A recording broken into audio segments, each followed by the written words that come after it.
شيكوبانزا يتمرد على الزمالك ويغيب عن التدريبات ويحذف صورته من على انستجرام بتيشيرت الزمالك. طبعا ده الكلام اللي اتقال الايام اللي فاتت وما كنتش راضيه اطلع ارد والله، لان انا شايفه الموضوع تافه جدا، بس خلينا نعقب عليه بشكل سريع. اولا يا جماعه، شيكوبانزا عنده مشكله مع الزمالك. عنده مشكله مع الزمالك. طب ايه هي المشكله؟ مشكله المستحقات المتاخره، ودي حقيقه فعلا. واي لاعب اجنبي هيكون عنده مشكله لما المستحقات تتاخر 3 شهور، ده طبيعي، شيء منطقي جدا. طيب هل فعلا ما حضرش التدريب بسبب كده؟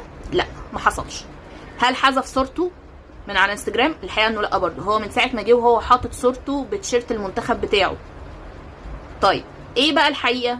زي ما انا بقول لكم كده، هي عنده مشكله فعلا في المستحقات، بس هو لا غاب عن التدريب بسبب كده ولا شال صورته، ما حصلش. تمام؟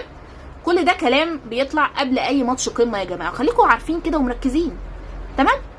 بس ده حقيقي ما حصلش، ما حدش يضحك عليكم بس.